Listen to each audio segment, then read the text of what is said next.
So a lot of talk centered around abortion is the possibility of Roe versus Wade overturn. What are the next steps? And a lot of that is passing laws so that we can bypass the Supreme Court altogether. So at the congressional level, in terms of passing pro-choice legislation or pro-life, if that's where you are at, my question is, what obstacles do you face trying to pass that type of legislation, and how do you plan to overcome those obstacles? Michael, we can start with you. Yeah, it's this crazy bill, and it hurts people that look like me and people that share her gender. It's called the filibuster, y'all, legitimately. Every time that comes up, we're dealing with either voting rights or reproductive justice. It's not my say. It's a woman's body. It's completely up to her. The only thing I can do in my community is advocate. A lot of times we talk about like Planned Parenthood and how it was potentially set up. Cecile Richards was trying to kill black babies, but I gotta let my whole neighborhood, like the Egyptians were some of the first people to get abortions, like documented in history. But I feel like I need to shut up and let Alex go ahead and elaborate more on this issue. But it's your body, and I should be a staunch advocate. Of course, we gotta, codify Roe. I heard Brad say codify Roe, but they gonna use that filibuster against us, y'all. Like they gonna use the they're gonna make sure every time something we need comes up, here comes the filibuster. Yep. It's definitely time to abolish the filibuster. We could have gotten so much more. We Democrats, I feel like after hearing that first debate, all of a sudden I'm a good Democrat. But a lot more could have gotten passed, and stuff that the left wing of the Democratic Party wants passed, which puts people first if the filibuster was not in the way, including reproductive rights and health care. Do you think, and as a person that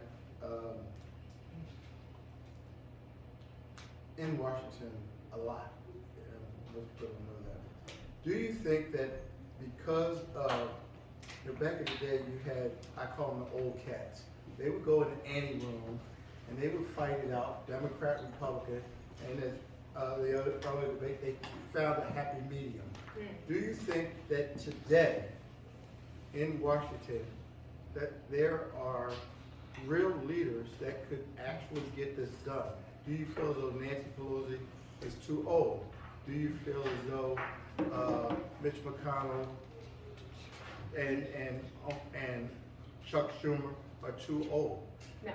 Okay. No, I don't. It's a matter of priorities, and I think that Nancy Pelosi's priorities is to expand the bank account. And I think it's a matter of corruption.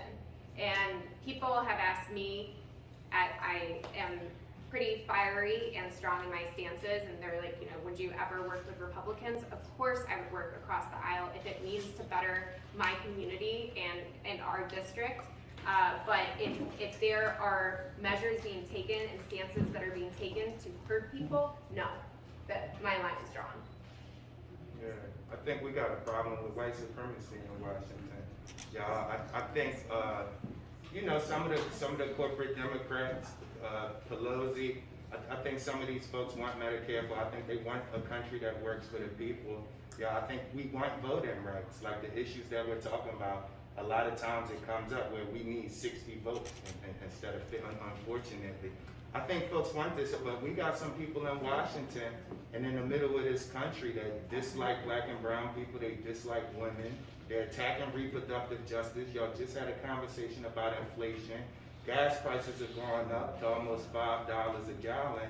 And right now, in the middle of in the wee hours in the morning, the Supreme Court is like attacking Roe, y'all. So we got a serious issue with who they're fighting for and what they're fighting for in Washington. We could talk about Pelosi, we talk about the white, we talk about anybody, but legitimately, until we do something about that filibuster, until we get the numbers, we're gonna keep having these problems. Like, these are hateful people. That they don't say gay out of all the things you could work on right now. Like, they talking about World War III getting ready to come about, and out of all the things you can work on right now, that like they're so transphobic, they're so homophobic, they're misogynistic, they want to hurt people, and we got to get. I don't know if we can I don't know what we can do besides get the numbers, work hard, vote. Vote like your life depends on it. So with that being said, I mean, eliminating the filibuster, it's been a conversation for a while, right? Yeah. So I mean, with that being said, we want to get rid of the filibuster, okay? So how exactly do you take the next steps at the congressional level to get rid of the You gotta filibuster vote. when it's We been gotta vote. We discussed gotta for so long? register. Anybody in this room, if you got a relative that's not registered, let them know, register to vote. Registered Democrat, I could be partisan right here. Registered Democrat, show up to the polls, do the work. But the only way we get this done is by registering more Democrats, y'all. Not independents, we need Democrats. These, right now, and that's the other side that has the amount of numbers that could get some of this work done. But legitimately, we gotta get y'all. We seen what they did with Roe. I keep warning people, and this was a warning. I hate to get so turned up in it, but you seen what they did with Roe, y'all. LGBT communities, black people, we could be next, legitimate. In the middle of the night, they could come up with hateful policies and legislate that could reverse years of work. And I keep saying, Roe came in '73, the Civil Rights Act came in 1965. This stuff is, I'm fighting for my life right now. That's what this campaign is about, legitimately, y'all.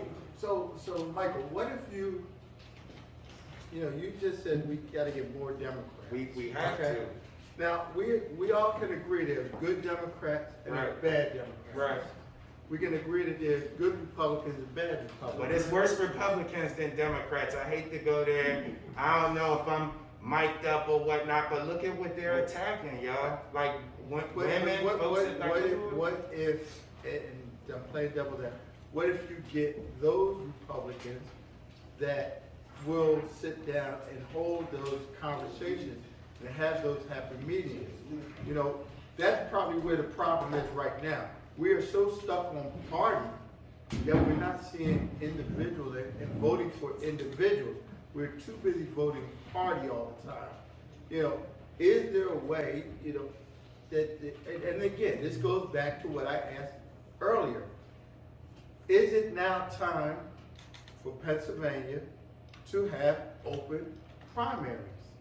Because we would eliminate some of these problems right here by having folks voting for individuals and not voting by party. Right. So, You yeah, can speak, I agree with your sentiment that there's good Democrats and there's bad Democrats, and same thing with the Republicans. I know less about their inner workings.